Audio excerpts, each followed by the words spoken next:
কথা বলেছে তরুণ আলোচক মাইনুল ইসলাম। বয়স খুব কম, কিন্তু আলোচনা করে ভালো, ঠিক কিনা? এরা একদিন বাংলাদেশে কোরআনের দাওয়াত দিতে টেকনাফ থেকে তেতুলিয়া দৌড়াবে, গোটা বাংলাদেশকে আলোকিত করে দেবে, ঠিক কিনা? আমরা মইনুল ইসলামের জন্য দোয়া করি, সেজন্য আরো চমৎকার কথা শোনাতে পারে আমাদেরকে।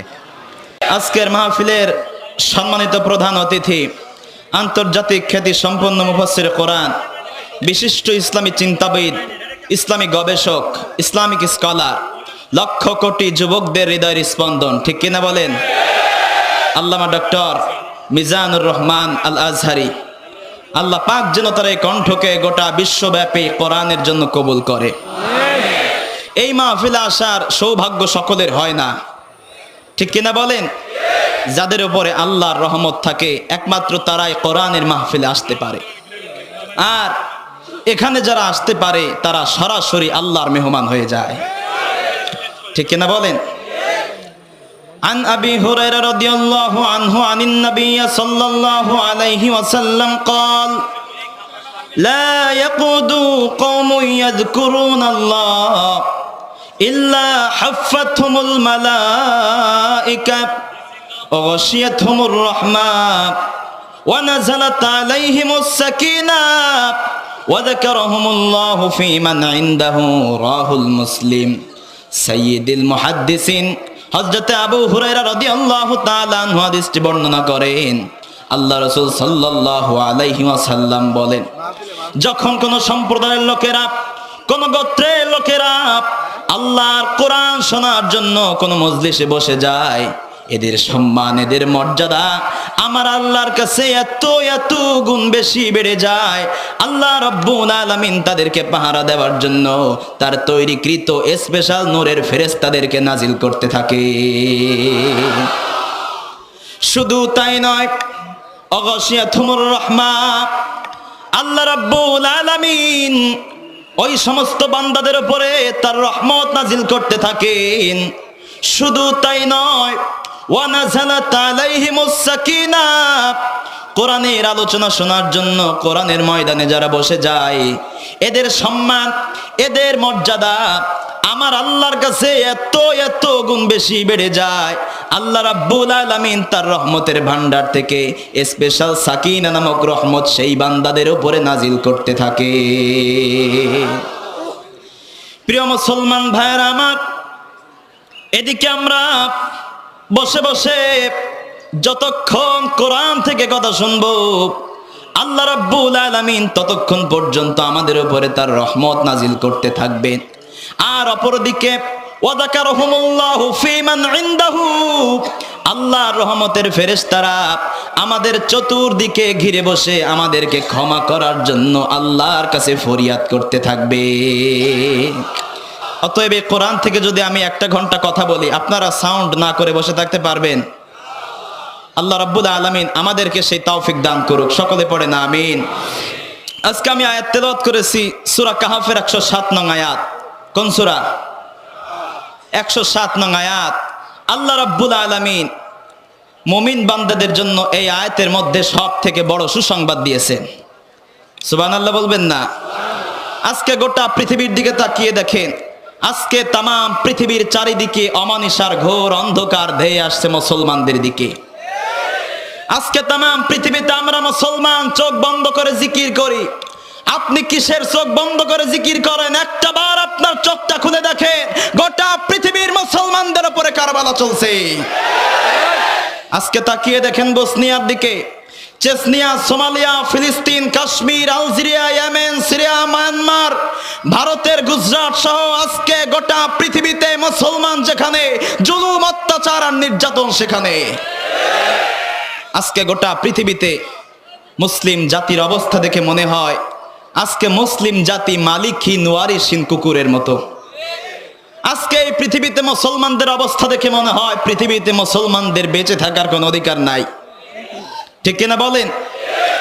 বনে কত সুন্দর সুন্দর প্রাণী আছে না, যাদেরকে চিড়িয়াখানায় দেখতে গেলে 50 টাকা 100 টাকার টিকিট লাগে, ঠিক কিনা বলেন? যাদের মূল্য 1 কোটি 1.5 কোটি টাকা, কিন্তু যাদের কোনো মালিক নাই, বনে জঙ্গলে বসবাস করে, এরা যদি অসুস্থ হয়েও মৃত্যুর পথযাত্রী হয়ে যায়, এর পরেও কিন্তু এদেরকে দেখার মতো কেউ থাকে না, ঠিক কিনা বলেন? কিন্তু বাড়িতে সাধারণ পালিত যেই কুকুর, এই কুকুরের যদি সামান্য অসুস্থতা দেখা যায়, মালিক কিন্তু সতর্ক হয়ে যায়। আর যেই কুকুরগুলার কোনো মালিক নাই, এদের মৃত্যু রাস্তাঘাটে হয়। আজকে গোটা পৃথিবীতে মুসলমানদের অবস্থা দেখে মনে হয় আজকে গোটা পৃথিবীতে মুসলিম জাতি আজ মালিকহীন ওয়ারিসহীন কুকুরের মতো, ঠিক কিনা বলেন? যদি কোনো খ্রিস্টানের গায়ে আঘাত করা হয়, আমেরিকা খেপে যায়। ইহুদিদের গায়ে আঘাত করলে ইসরায়েল খেপে যায়। বৌদ্ধদের গায়ে আঘাত আসলে চায়না জাপান খেপে যায়। হিন্দুদের গায়ে আঘাত আসলে ভারত খেপে যায়। কিন্তু গোটা পৃথিবীতে মুসলমানদের উপরে কারবালা চলছে। আজকে অসহায় মুসলমানদের পাশে কাউকে পাওয়া যায় না। এই অবস্থার মধ্যে আল্লাহ রাব্বুল আলামিন অসহায় মুসলমানদের জন্য সব থেকে বড় সুসংবাদ দিয়ে পবিত্র কোরআনে কারিমের সূরা কাহফের 107 নম্বর আয়াত নাজিল করে দিলেন। আল্লাহ রাব্বুল আলামিন বলেন, ইন্নাল্লাযীনা আমানু ওয়া আমিলুস সালিহাতি কানাত লাহুম জান্নাতুল ফিরদাউসি নুজুলা। চিৎকার করে বলেন আল্লাহু আকবার। আরো জোরে বলেন আল্লাহু আকবার। আল্লাহ রাব্বুল আলামিন বলেন, ইন্নাল্লাযীনা আমানু, নিশ্চয় যারা ঈমান আনবে, ওয়া আমিলুস সালিহাত, আর যারা আমলে সালেহ করবে, নেক আমল করবে, কানাত লাহুম জান্নাতুল ফিরদাউসি নুজুলা, আল্লাহ রাব্বুল আলামিন তাদের জন্য জান্নাতুল ফিরদাউস তৈরি করে রেখেছেন। আল্লাহ রাসূল সাল্লাল্লাহু আলাইহি ওয়াসাল্লাম বলে গিয়েছেন, আদ-দুনিয়া সিজনুল মুমিনিন ওয়া জান্নাতুল কাফিরিন, এই দুনিয়া মুসলমানদের জন্য জেলখানা, আর যারা কাফের তাদের জন্য জান্নাতের মতো। কথা বলেন ঠিক কিনা? জেলখানার মধ্যে কষ্ট আছে না নাই? নবী রাসূল সাহাবীরা কষ্ট সহ্য করেছে, ত্যাগ স্বীকার করেছে, নির্যাতনের শিকার হয়েছে। এই কষ্টের ধারাবাহিকতা কিয়ামত পর্যন্ত চলবে। মন খারাপ করা যাবে না, হতাশ হওয়া যাবে না, চিন্তা করা যাবে না। সমস্ত জুলুম, অত্যাচার, নির্যাতনকে যদি বৃদ্ধাঙ্গুলি দেখিয়ে আমলের সঙ্গে ঈমানের উপরে টিকে থাকতে পারি, মরতে দেরি হবে, জান্নাতের সুঘ্রাণ নাকের মধ্যে পৌঁছাতে দেরি হবে না। প্রিয় মুসলমান ভাইরা আমার, এবার লক্ষ্য করেন, ওই জান্নাত আল্লাহ রাব্বুল আলামিন আমাদের জন্য তৈরি করে রেখেছেন। এবার ওই জান্নাতের দিকে অগ্রসর হওয়া দরকার আছে না নাই? ওই জান্নাতের দিকে যদি আমরা অগ্রসর হতে চাই, ওই জান্নাতের পথ চেনা দরকার আছে না নাই? সেই পথের সন্ধান দিবে কে? আরো চিৎকার করে বলেন কে? ওয়াসারিউ ইলা মাগফিরাতিম মির রাব্বিকুম ওয়া জান্নাতিন আরদুহাস সামাওয়াতু ওয়াল আরদ। চিৎকার করে বলেন আল্লাহু আকবার। আরো জোরে বলেন আল্লাহু আকবার। আল্লাহ রাব্বুল আলামিন বলেন, ওয়াসারিউ, তোমরা দৌড়াও। কি করো? কোন দিকে দৌড়াবে? ইলা মাগফিরাতিম মির রাব্বিকুম ওয়া জান্নাহ। আল্লাহু আকবার। আল্লাহ রাব্বুল আলামিন বললেন, ও আমার বান্দা বান্দিরা, ওয়াসারিউ, তোমরা দৌড়াও, ইলা মাগফিরাতিম মির রাব্বিকুম ওয়া জান্নাহ, আমি আল্লাহর ক্ষমার দিকে দৌড়াও, তোমার রবের ক্ষমার দিকে দৌড়াও, আর জান্নাতের দিকে তোমরা দৌড়াও। প্রিয় মুসলমান ভাইরা আমার, এবার জিজ্ঞেস করতে চাই, আল্লাহ রাব্বুল আলামিন আমাদের জন্য জান্নাত তৈরি করে রেখেছে। জান্নাতের সংখ্যা মোট কয়টা? সব থেকে বড় জান্নাতের নাম কি? আল্লাহ রাব্বুল আলামিন সূরা কাহফের 107 নম্বর আয়াতে উল্লেখিত দুইটা শর্ত যে বান্দা পূরণ করতে পারবে, তাদের জন্য সব থেকে বড় জান্নাত, জান্নাতুল ফিরদাউস বরাদ্দ করে রেখেছে। শর্ত কয়টা? এক নম্বরে ইন্নাল্লাযীনা আমানু, তোমরা ঈমান আনো। দুই নম্বরে ওয়া আমিলুস সালিহাত, আর নেক আমল করো। এই দুইটা কাজ যদি তোমরা করতে পারো, কানাত লাহুম, তোমাদের জন্য তৈরি হয়ে গেছে। আল্লাহু আকবার। তৈরি হবে এমনটি নয়। আল্লাহ রাব্বুল আলামিন বললেন কানাত, ফেলে মাজির থেকে ব্যবহার করলেন। মাজি মানে অতীতকাল, অতীতকালীন শব্দ ব্যবহার করে বোঝালেন জান্নাত তোমাদের জন্য অনেক আগেই তৈরি হয়ে গেছে। যদি আল্লাহ ভবিষ্যতের কথা বোঝাতেন, যদি তোমরা দুইটা শর্ত পূরণ করতে পারো জান্নাত তোমাদের জন্য তৈরি করা হবে, এটা যদি আল্লাহ বলতেন তাহলে কানাত না দিয়ে তাকুনু দিতেন, ফেলে মুজারে। আল্লাহ রাব্বুল আলামিন এটা ব্যবহার করেন নাই, ফেলে মাজির থেকে ব্যবহার করে বোঝালেন ও আমার বান্দা বান্দিরা, এই দুইটা কাজ যদি তোমরা করতে পারো, কানাত লাহুম, তোমাদের জন্য তৈরি হয়ে গেছে জান্নাতুল ফিরদাউসি নুজুলা, তোমাদের জন্য সব থেকে বড় জান্নাত তৈরি হয়ে গেছে। এবার তোমাদের কাজ, তোমাদেরকে ওই জান্নাতের দিকে দৌড়াতে হবে। কথা বলেন ঠিক কিনা? এজন্য আল্লাহ রাব্বুল আলামিন বলেন ও আমার বান্দা বান্দিরা, ওই জান্নাত তোমাদের জন্য তৈরি হয়ে গেছে, তোমরা ওই জান্নাতের দিকে প্রতিযোগিতা করে দৌড়াও। জান্নাতে যাওয়ার জন্য বান্দার চেষ্টা যত বেশি, আমার আল্লাহর আকাঙ্ক্ষা তার থেকে অনেক অনেক গুণ বেশি। এজন্য এমন কোন রাত নাই যেই রাতে আল্লাহ রাব্বুল আলামিন বান্দাকে ক্ষমা করার জন্য প্রথম আসমানে আসেন না, এমন একটা রাতও নাই।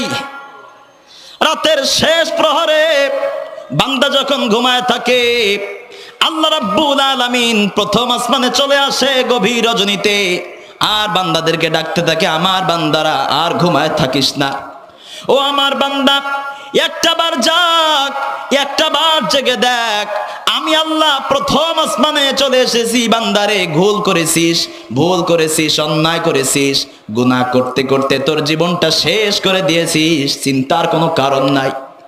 ওরে বান্দা, হতাশ হয় না, চিন্তা করো না, মন খারাপ করো না।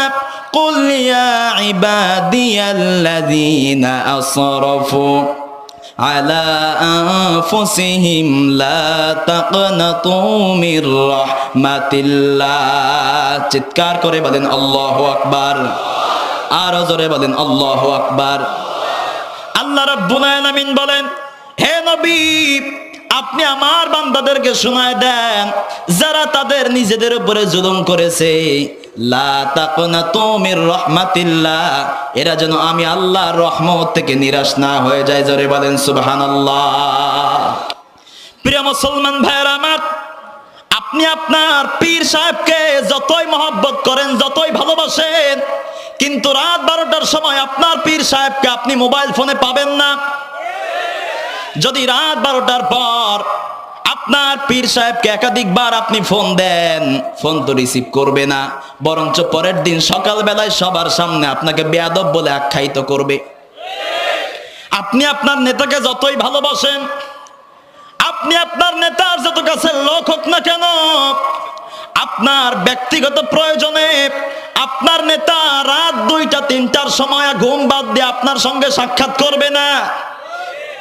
কিন্তু আমার আল্লাহ এমন আল্লাহ, আমার আল্লাহ এমন আল্লাহ, আমার আল্লাহ এমন রব, আমার আল্লাহ এমন মালিক, বান্দা যখন গভীর রজনীতে ঘুমায় থাকে, আল্লাহ রাব্বুল আলামিন প্রথম আসমানে চলে এসে বান্দাকে ডাকতে থাকে, ও আমার বান্দা, আর ঘুমায় থাকিস না, আর ঘুমায় থাকিস না, একটা বার জাগ, জেগে দেখ, আমি আল্লাহ তোকে ক্ষমা করার জন্য প্রথম আসমানে চলে এসেছি। ওরে বান্দা, একটা বার জাগ, ভুল করেছিস ফিরে আয়, অন্যায় করেছিস ফিরে আয়, তওবা করেছিস ফিরে আয়, জিনা করেছিস ফিরে আয়, তওবা কর। ও আমার বান্দা, অন্যায় করেছিস ফিরে আয়, জিনা করেছিস ফিরে আয়, অত্যাচার করেছিস ফিরে আয়, জুলুম করেছিস ফিরে আয়। একটা বার অন্তর থেকে মন থেকে তওবা যদি করতে পারিস, ইন্নাল্লাহা ইয়াগফিরুজ যুনুবা জামিআ ইন্নাহু হুয়াল গফুরুর রহিম।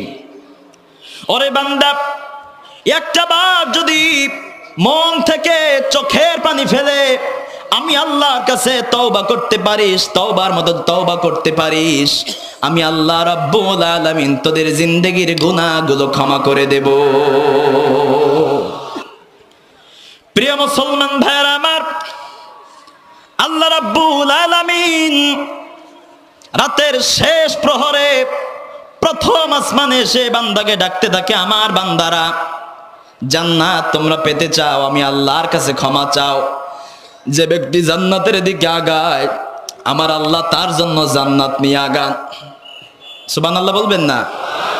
হাদিসে কুদসি থেকে বলছি, ওয়া ইন তাকাররাবা ইলাইয়া বিশিবরি তাকাররাবতু ইলাইহি যিরাআ ওয়া ইন তাকাররাবা ইলাইয়া যিরাআ তাকাররাবতু ইলাইহি বাআ ওয়া ইন আতানি ইয়ামশি আতাইতুহু হারওয়ালা।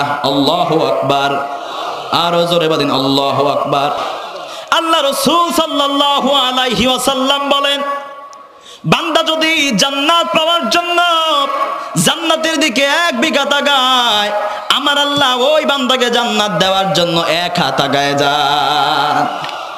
বান্দা যদি এক হাত আগায় যায়, আমার আল্লাহ ওই বান্দার জন্য দুই হাত আগায় যান। বান্দা যদি জান্নাত পাওয়ার জন্য হাঁটতে শুরু করে, আমার আল্লাহ ওই বান্দাকে জান্নাত দেওয়ার জন্য ওই বান্দার পেছনে পেছনে দৌড়াতে শুরু করে। প্রিয় মুসলমান ভাইরা আমার, এবার লক্ষ্য করেন, জান্নাত যে পেতে চায় তার আগ্রহ বেশি না জান্নাত যিনি দিতে চান তার আগ্রহ বেশি? আরো জোরে বলেন।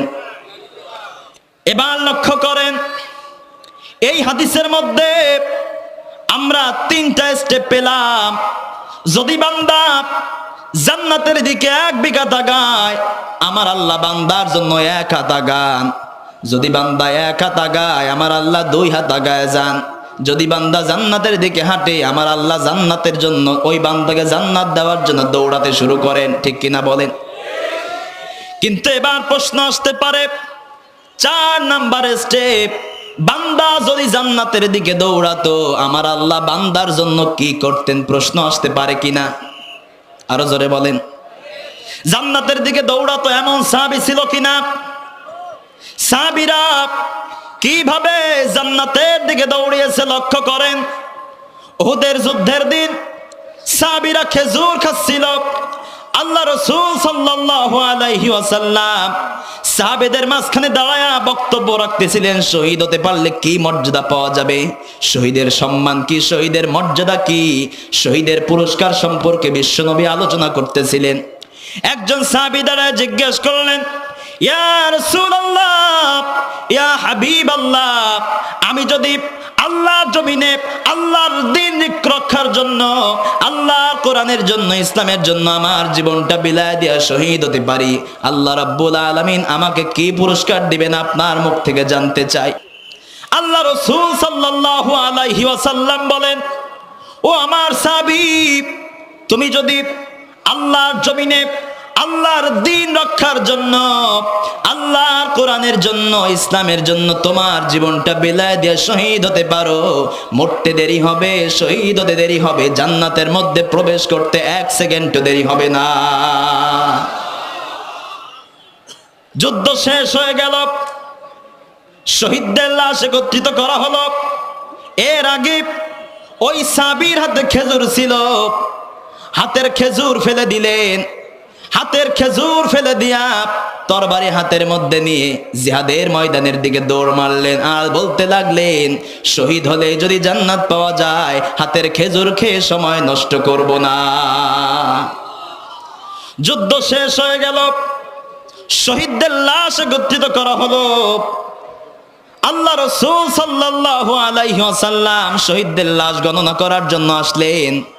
একজন সাহাবী হাত দিয়ে দেখায় দিতেছে, ইয়া রাসূলুল্লাহ, ইয়া হাবিবাল্লাহ, ওই তো সেই সাহাবীকে দেখা যায় যেই সাহাবীটা আপনাকে প্রশ্ন করেছিল, ইয়া রাসূলুল্লাহ, আমি যদি শহীদ হতে পারি আল্লাহ রাব্বুল আলামিন আমাকে কি পুরস্কার দিবেন? আপনি বলেছিলেন সরাসরি জান্নাত। তখন ওই সাহাবী হাতের খেজুর ফেলে দিয়ে যুদ্ধের ময়দানের দিকে দৌড় মেরেছিল। ওই তো শহীদদের কাতারে সেই সাহাবীর লাশ দেখা যায়। আল্লাহ রাসূল সাল্লাল্লাহু আলাইহি ওয়াসাল্লাম বলতে লাগলেন, ও আমার সাহাবীরা, তোমরা সাক্ষী থাকো, তোমরা সাক্ষী থাকো, তোমরা সাক্ষী থাকো। আমি আমার নবুয়তি চোখ দিয়ে দেখতে পাচ্ছি আমার এই সার নিয়ামত ভোগ করতেছে। প্রিয় মুসলমান ভাইরা আমার, আমি বলতেছিলাম যদি বান্দা জান্নাতের দিকে দৌড়াতো আল্লাহ বান্দার জন্য কি করতেন, প্রশ্ন আসতে পারে কিনা? আরো জোরে বলেন, পারে কিনা? জান্নাতের দিকে এখনো দৌড়াচ্ছে এমন লোক আছে কিনা? আরো জোরে বলেন।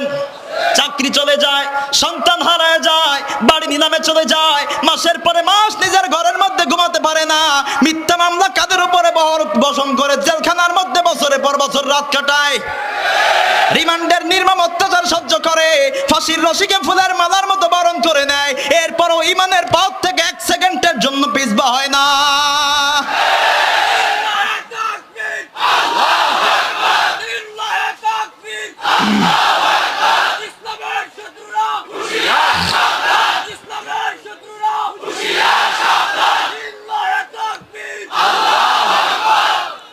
প্রিয় ভাইরা আমার, এরা জান্নাতের দিকে দৌড়ায়, দুনিয়ার কোনো কষ্ট তাদের কাছে কষ্ট মনে হয় না, কারণ তারা জানে আমরা যদি আল্লাহর কোরআনের জন্য, ইসলামের জন্য আমাদের জীবনটা বেলায় দিয়া শহীদ হতে পারি, মরতে দেরি হবে, জান্নাতের মধ্যে প্রবেশ করতে এক সেকেন্ডও দেরি হবে না।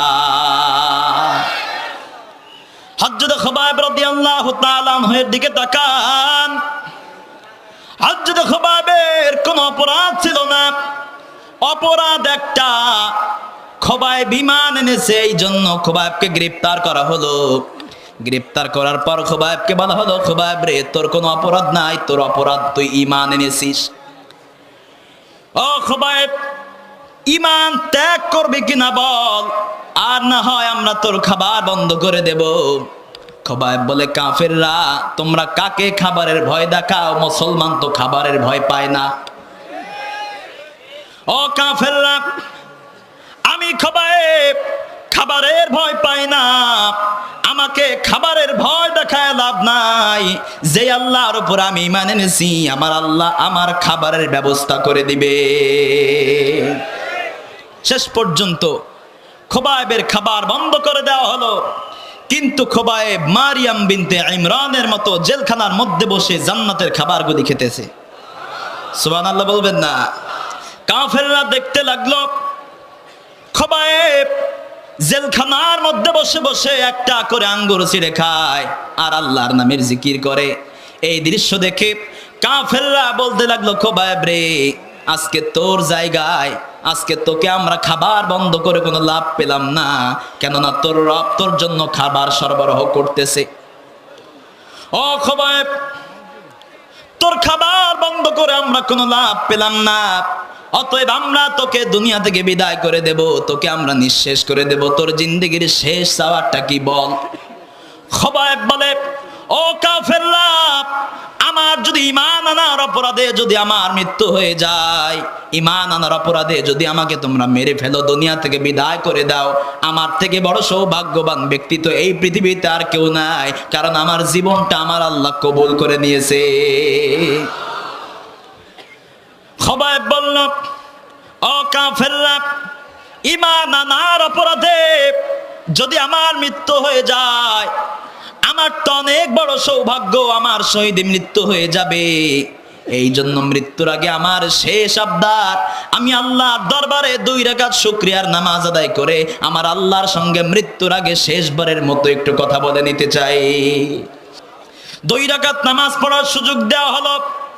2 রাকাত নামাজ আদায় করে আল্লাহর দরবারে হাত তুললেন আর বললেন, আয় আল্লাহ তাআলা, আজকে আমার মৃত্যু হয়ে যাবে, ও মালিক, এই জন্য বিন্দু মাত্র আফসোস আমার নাই, বিন্দু মাত্র চিন্তা আমার নাই।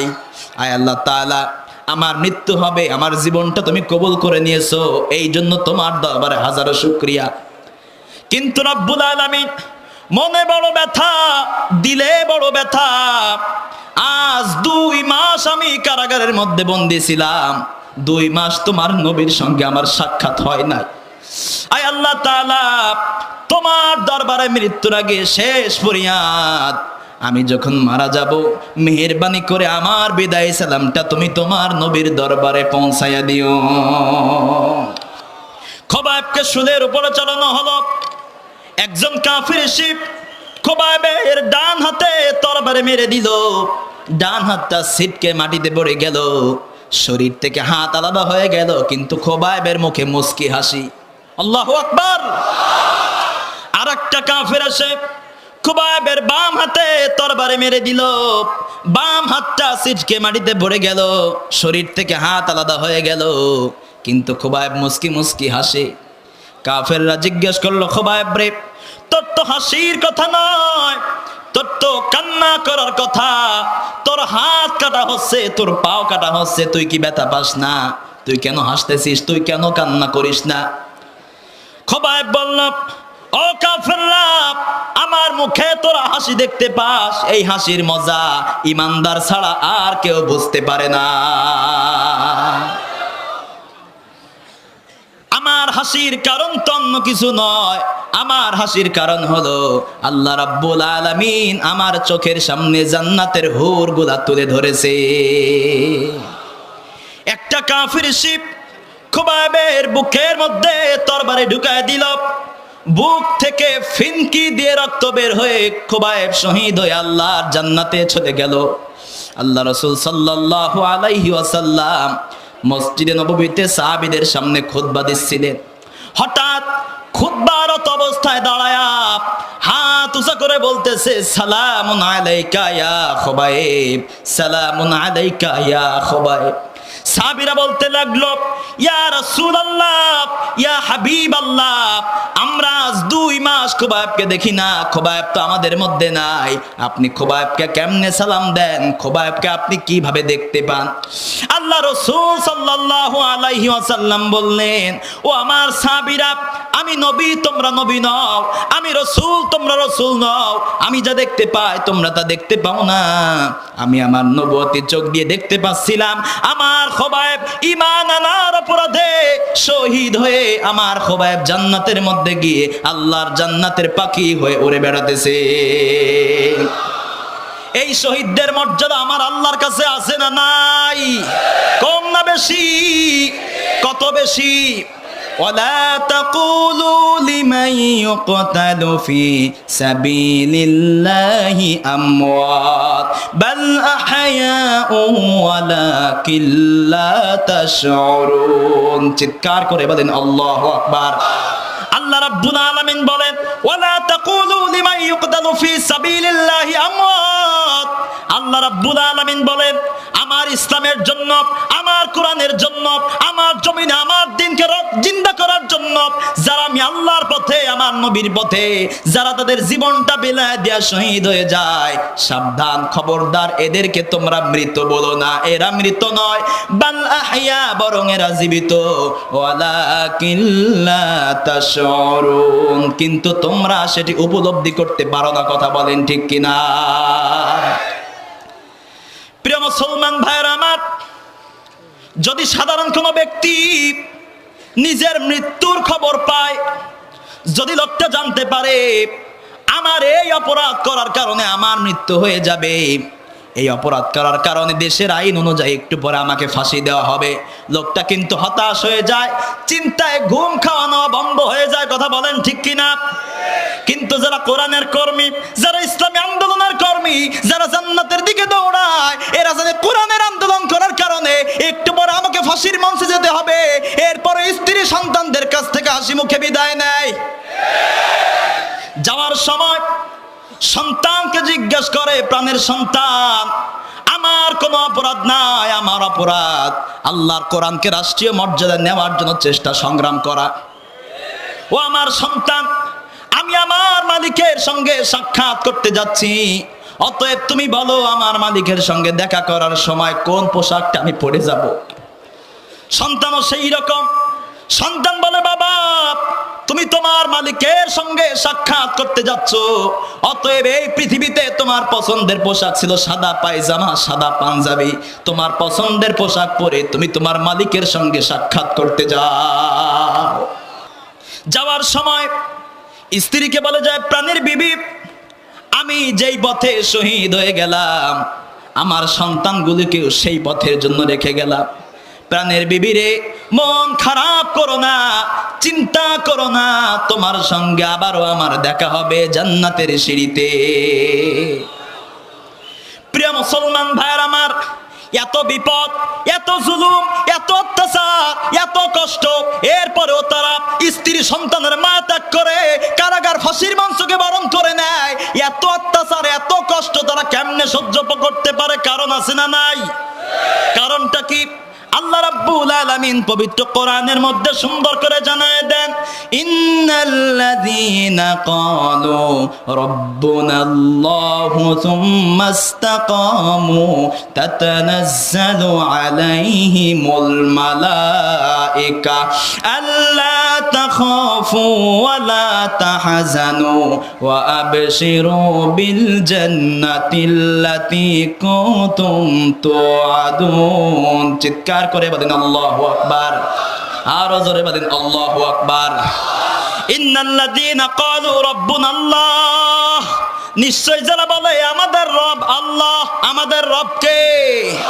আরো চিৎকার করে বলেন আমাদের রব কে? শুধু রব আল্লাহ বলেই ক্ষান্ত হয় না, সুম্মা ইসতাকামু, যারা এই কথার উপর ইস্তেকামাত থাকে, অবিচল থাকে, যারা বিপদের মুহূর্তে বলে আমাদের রব আল্লাহ, যারা ফাঁসির মঞ্চে দাঁড়ায় বলে আমাদের রব আল্লাহ, এরকম লোক আছে না নাই? এই জন্য কোরআনের কর্মীদেরকে যখন ফাঁসির মঞ্চে নেওয়া হয়, তাদেরকে বলা হয় তোমরা প্রাণ ভিক্ষা চাও। তারা বলে না, প্রাণ ভিক্ষা চাইতে পারি না, কারণ প্রাণ দেওয়ার মালিক আল্লাহ, প্রাণ নেওয়ার মালিক আল্লাহ।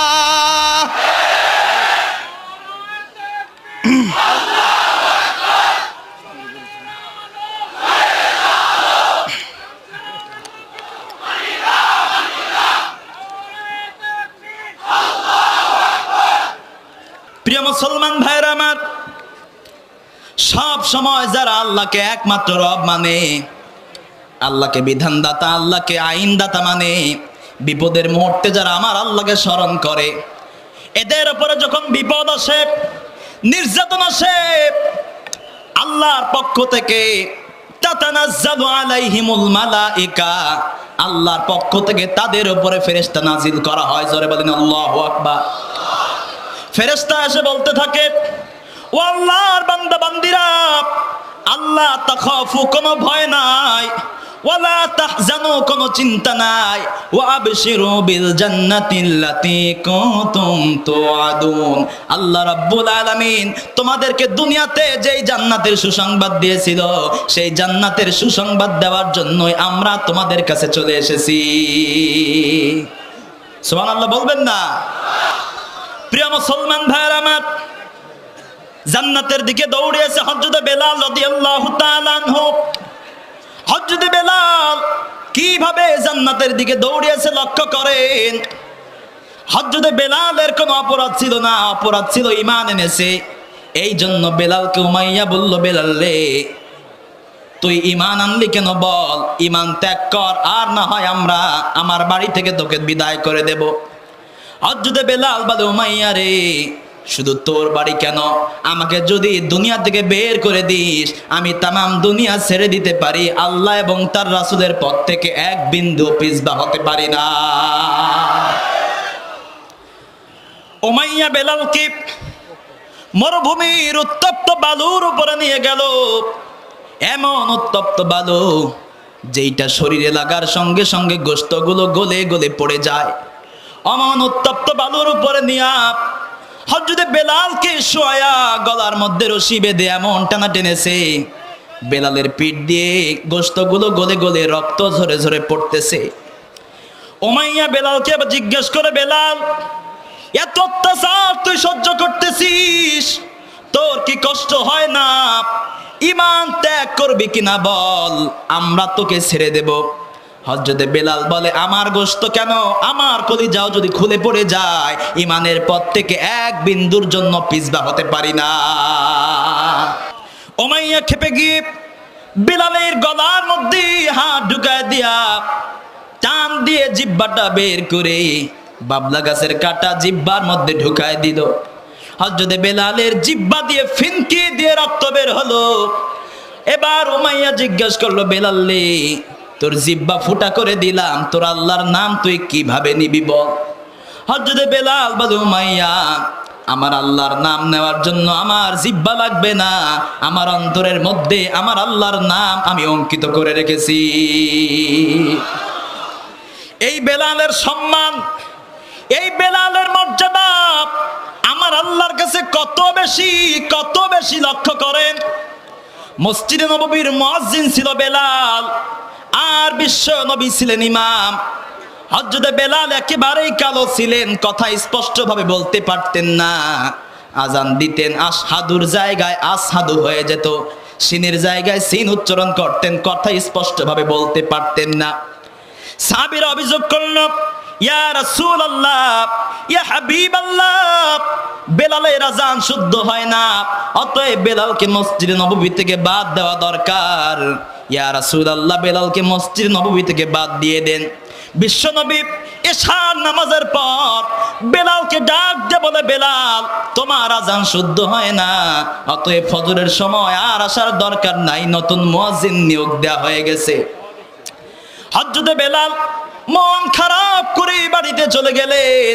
2 রাকাত নফল নামাজ আদায় করে আল্লাহর দরবারে হাত তুলে চায়, আল্লাহ তাআলা, মালিক রে, আমি কালো, এই দোষ তো আমার না, আমাকে তো তুমি সৃষ্টি করেছো। আয় আল্লাহ তাআলা, আমি কথা স্পষ্ট ভাবে বলতে পারি না, এই দোষ তো আমার না, আমাকে তো তুমি বানিয়েছো। আয় আল্লাহ তাআলা, তোমার সৃষ্টিকে ভুল ধরে আমাকে যারা তোমার নবীর মসজিদ থেকে বাদ দিয়েছে তাদের বিরুদ্ধে তোমার দরবারে মামলা করে গেলাম। আয় আল্লাহ তাআলা, আমার জিন্দেগীর একটা আমল যদি তোমার কাছে গ্রহণযোগ্য হয়, মেহেরবানি করে আমার আজকের মামলা তুমি ফেরত দিও না। পরের দিন সকাল বেলায় মসজিদে নববীতে নতুন মসজিদ সুললিত কণ্ঠে আজান দিয়েছে, কিন্তু ওই দিন আর সকাল হয় না, সূর্যোদয় হয় না। হযরত জিবরাইল এসে বলে, ইয়া রাসূলুল্লাহ, ইয়া হাবিবাল্লাহ, আজকে সকাল হবে না, সূর্যোদয় হবে না। বিশ্বনবী জিজ্ঞেস করলেন, জিবরাইল কেন, কি হয়েছে? আল্লাহ রাসূল সাল্লাল্লাহু আলাইহি ওয়াসাল্লামের প্রশ্নের জবাবে জিবরাইল বললেন, ইয়া রাসূলুল্লাহ, প্রতিদিন যে বেলাল আজান দেয়, এই বেলালের জীবন আমার আল্লাহর কাছে এত বেশি কবুল হয়েছে। প্রতিদিন যে কালো বেলাল আজান দেয়, এই বেলাল আজান দেওয়ার সঙ্গে সঙ্গে আল্লাহর আরশের ফেরেশতারা আমার আল্লাহকে সেজদা দেওয়ার জন্য রেডি হয়ে যায়। ইয়া রাসূলুল্লাহ, আল্লাহর পক্ষ থেকে ঘোষণা এসেছে, প্রতিদিন যে বেলাল আজান দেয়, এই বেলাল যদি আজকে এই মসজিদ নববীতে ফজরের আজান না দেয়, কিয়ামত পর্যন্ত আর কোনোদিন সকাল হবে না। প্রিয় মুসলমান ভাইরা আমার, অতএব আল্লাহর কাছে আমাদের জান এবং মাল, আল্লাহর কাছে আমাদের জীবন এবং যৌবন দামি হওয়ার জন্য, মূল্যবান হওয়ার জন্য হযরত বেলালের মতো, সাহাবীদের মতো ওই জান্নাতের দিকে আমাদেরকে দৌড়ানো দরকার আছে না নাই? আরো জোরে বলেন, আছে না নাই? প্রশ্ন ছিল, যে ব্যক্তি জান্নাতের দিকে দৌড়াতো, আল্লাহ বান্দার জন্য কি করতেন? যেহেতু এখনো অনেক বান্দা জান্নাতের দিকে দৌড়াচ্ছে, কথা বলেন ঠিক কিনা? আবার আল্লাহ বললেন, ওয়াসারিউ, তোমরা দৌড়াও। কিন্তু প্রশ্ন, বান্দা যদি জান্নাতের দিকে দৌড়ায়, আল্লাহ বান্দার জন্য কি করতেন? অন্য এক হাদিসের মধ্যে এসেছে, যদি বান্দা দুনিয়াতে জান্নাতের দিকে দৌড়ায়, আল্লাহ রাব্বুল আলামিন তাকে দুনিয়াতে জীবিত অবস্থায় জান্নাতটা দিয়ে দেয়। জীবিত অবস্থায় জান্নাতের গ্যারান্টি পেয়েছে এরকম সাহাবী ছিল কিনা? কতজন? 10 জন নয়, অগণিত, অসংখ্য। 10 জন সাহাবীর নাম আমরা জানি, যাদেরকে বলা হয় আল আশারা আল মুবাশশারা। এই 10 জন প্রসিদ্ধ সাহাবীর নাম আমরা জানি। তার মানে এই নয় 10 জন সাহাবী জান্নাতের দিকে দৌড়িয়েছে, এই 10 জন সাহাবীকে আল্লাহ পাক, আল্লাহ রাসূল জান্নাতের গ্যারান্টি দিয়েছে, বিষয়টা এমন নয়। 10 জন প্রসিদ্ধ সাহাবীর নাম আমরা জানি, হযরত আবু বকর, হযরত ওমর, উসমান, আলী, তালহা, জুবায়ের, সাদ বিন আবি ওয়াক্কাস, সাঈদ বিন যায়েদ, আবু উবাইদা ইবনে জাররাহ, আব্দুর রহমান বিন আউফ রাদিয়াল্লাহু তাআলা আনহু। এই 10 জন হচ্ছে আল আশারা আল মুবাশশারা, ঠিক কিনা বলেন? এখানে আমি হাসান হোসাইনের নাম বলেছি, কিন্তু হাদিসের মধ্যে আছে, ইন্নাল হাসান ওয়াল হুসাইনি সাইয়্যিদা শাবাবি আহলিল জান্নাহ। হযরতে হাসান এবং হুসাইন শুধুমাত্র জান্নাতি নয়, শুধু জান্নাতি নয়, জান্নাতি যুবকদের নেতা। কতজন হলো? 12 জন। হযরতে ফাতেমার নাম বলেছি, কিন্তু হাদিসের মধ্যে আছে ইন্নাল ফাতিমাতা সাইয়্যিদাতি নিসাই আহলিল জান্নাহ।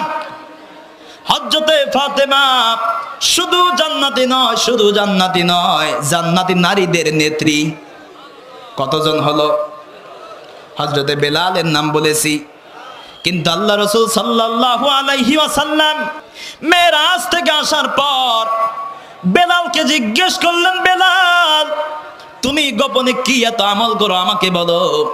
হযরতে বেলাল বললেন, ইয়া রাসূলুল্লাহ, ইয়া হাবিবাল্লাহ, আমার গোপনে তেমন কোনো আমল নাই, কিন্তু একটা আমল আমার জারি আছে।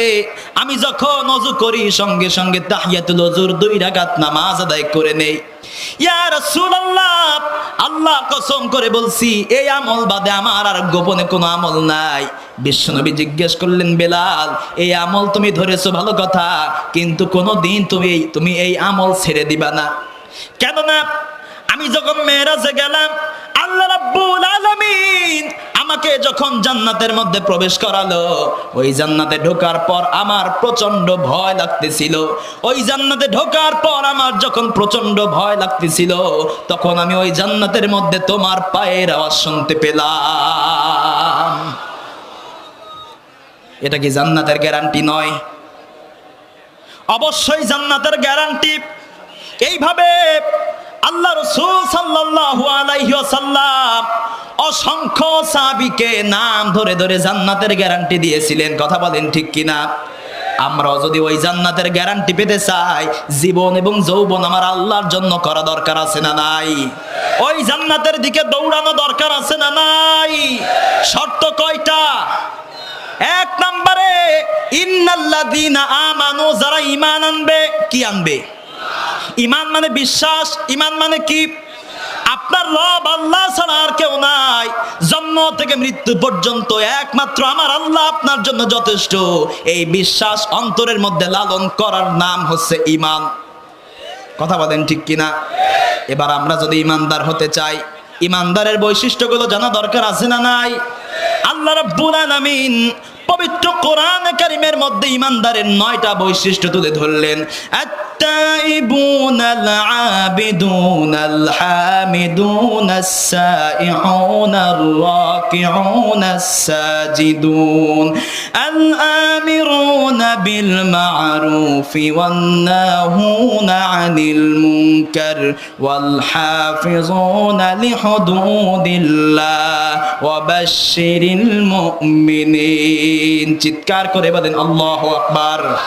আল্লাহ রাব্বুল আলামিন বলেন, আমার ঈমানদার বান্দার 1 নাম্বার বৈশিষ্ট্য আত-তাইবুন, তারা হবে তওবাকারী। কিকারী?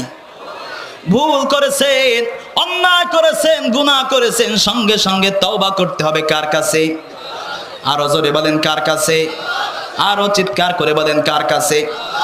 কিন্তু এই পৃথিবীর দিকে তাকান, যদি আপনি আপনার নেতার সঙ্গে বেয়াদবি করেন, আপনার দলের হুকুম অমান্য করেন, এই জন্য কিন্তু শাস্তি আপনাকে পেতেই হবে। কথা বলেন ঠিক কিনা? হয়তোবা আপনাকে শাস্তি দেবে, আর না হয় আপনাকে জরিমানা করবে, আর না হয় দল থেকে আপনাকে বহিষ্কার করবে। কিন্তু আমার আল্লাহ এমন আল্লাহ, আমার আল্লাহ এমন রব, আমার আল্লাহ এত দয়ালু। বান্দা গুনাহ করতে থাকে, আর আমার আল্লাহ অপেক্ষায় থাকে বান্দা কখন তওবা করবে, আর আমি আল্লাহ বান্দাকে কখন ক্ষমা করব। জোরে বলেন সুবহানাল্লাহ। এজন্য আল্লাহ রাব্বুল আলামিন বলেন, ইয়া আইয়ুহাল্লাযীনা আমানু তুবু ইলাল্লাহি তাওবাতান নাসুহা। চিৎকার করে বলেন আল্লাহু আকবার। আরো জোরে বলেন আল্লাহু আকবার। আল্লাহ রাব্বুল আলামিন বলেন, ও বিশ্বাসীরা, ও ঈমানদারেরা, ভুল করেছো, অন্যায় করেছো, একটা বার যদি তওবার মতো খালেস নিয়তে তওবা করতে পারো, আমি আল্লাহ রাব্বুল আলামিন তোমাদের জিন্দেগির গুনাহগুলো ক্ষমা করে দেব। হাদিসে কুদসির মধ্যে এসেছে, বান্দা যদি গুনাহ করে গুনাহ করতে করতে যদি গুনার পরিমাণ আকাশ পর্যন্ত পৌঁছে যায়, আর ওই বান্দা যদি একটা বার মন থেকে অন্তর থেকে তওবা করতে পারে, আল্লাহ রাব্বুল আলামিন ওই বান্দার গুনাহ 1 সেকেন্ডের মধ্যে ক্ষমা করে দেয়। অতএব ইমানদার বান্দার 1 নাম্বার বৈশিষ্ট্য কি? আরো জোরে বলেন। 1 নাম্বার বৈশিষ্ট্য আল্লাহ রাব্বুল আলামিন বললেন, আমার ইমানদার বান্দা যারা তারা অপরাধ করেছে সঙ্গে সঙ্গে তওবা করবে কার কাছে? ইমানদার বান্দার 2 নাম্বার বৈশিষ্ট্য আল্লাহ আবিদুন, তারা হবে ইবাদতকারী। কি কারি? ইবাদত করতে হবে কার? ওয়ামা খালাকতুল জিন্না ওয়াল ইনসা ইল্লা লিয়াবুদুন। আল্লাহ রাব্বুল আলামিন মানুষ এবং জিন জাতিকে সৃষ্টি করলেন একমাত্র তার ইবাদত করার জন্য। কথা বলেন ঠিক কিনা? কিন্তু ওই মানুষ আজ এতটাই কপাল পোড়া, ওই মানুষ আজ আল্লাহর ইবাদত বাদ দিয়ে পীরের গোলামি করে, নেতার আনুগত্য করে। কথা বলেন না কেন? অথচ আমরা দৈনিক 5 বার মসজিদের মধ্যে দাঁড়ায় আল্লাহর সামনে সাক্ষ্য দেয়, আয় আল্লাহ ইয়্যাকা না'বুদু ওয়া ইয়্যাকা নাস্তাঈন। আয় আল্লাহ তাআলা, আমি একমাত্র তোমার ইবাদত করি, ওয়া ইয়্যাকা নাস্তাঈন, একমাত্র তোমার নিকট সাহায্য প্রার্থনা করি। এই স্লোগান, এই সাক্ষ্য আমরা আল্লাহর দরবারে দৈনিক 5 বার দেই কি দেই না? কিন্তু মুসলমান দৈনিক 5 বার আল্লাহর সামনে সাক্ষ্য দেয়, আল্লাহ আমরা একমাত্র তোমার ইবাদত করি, আবার মসজিদ থেকে বের হয়ে বেনামাজির নেতার পেছনে স্লোগান দেয়, যার স্লোগানের মধ্যে নারায়ে তাকবীর আল্লাহু আকবারের আওয়াজ পাওয়া যায় না। আবার ওই মুসলমান আল্লাহর সামনে সাক্ষ্য দেয়, আল্লাহ ওয়া ইয়্যাকা নাস্তাঈন, একমাত্র তোমার নিকট সাহায্য প্রার্থনা করি। এই স্লোগান আল্লাহর সামনে দেয়, আবার মসজিদ থেকে বের হয়ে মাজারে গিয়ে সন্তান চায়। কথা বলেন না কেন? ফরিদপুরে মাজারে সন্তান চায় না? ফরিদপুরে তো মাজার নাই, আছে? সন্তান কোনো মাজার দিতে পারে? কোন পীর দিতে পারে? কোন মানুষ মানুষের মনের আশা পূরণ করতে পারে? যা প্রয়োজন চাইতে হবে কার কাছে? আরো জোরে বলেন, কার কাছে? আল্লাহর কাছে চাইতে হবে। কিন্তু আজ আমরা আল্লাহর কাছে চাইতে পারি না। যে আল্লাহ তাআলা সৃষ্টি করলেন, সেই আল্লাহকে আমার এবং আপনার চাহিদা বুঝবেন না? জোরে বলেন। আল্লাহ রাব্বুল আলামিন বলেন, ও আমার বান্দা, তোমার যা প্রয়োজন আমি আল্লাহর কাছে চাও, আমি আল্লাহ তোমাকে দেব। দুনিয়ার কোন মানুষ তোমার মনের আশা পূরণ করতে পারবে না। ঠিক কিনা বলেন? সুতরাং চাইতে হবে কার কাছে? ইবাদত করতে হবে কার? 2টা পয়েন্ট বলে গেলাম, আর সময় নয়, বাকি 7টা পয়েন্ট অন্য কোথাও সুযোগ হলে বলবো ইনশাআল্লাহ। আল্লাহ রাব্বুল আলামিন এই কথাগুলো আমাদের বাস্তব জীবনে, প্র্যাকটিক্যাল লাইফে আগে আমাকে, তারপরে সবাইকে আমল করার তৌফিক দান করুক। আমিন। হাযা মা কানা ইনদি ওয়াল ইলমু ইনদাল্লাহ, আলাইহি তাওয়াক্কালতু ওয়া ইলাইহি উনীব। বারাকাল্লাহু লানা ওয়া লাকুম ফিল কুরআনিল আযীম।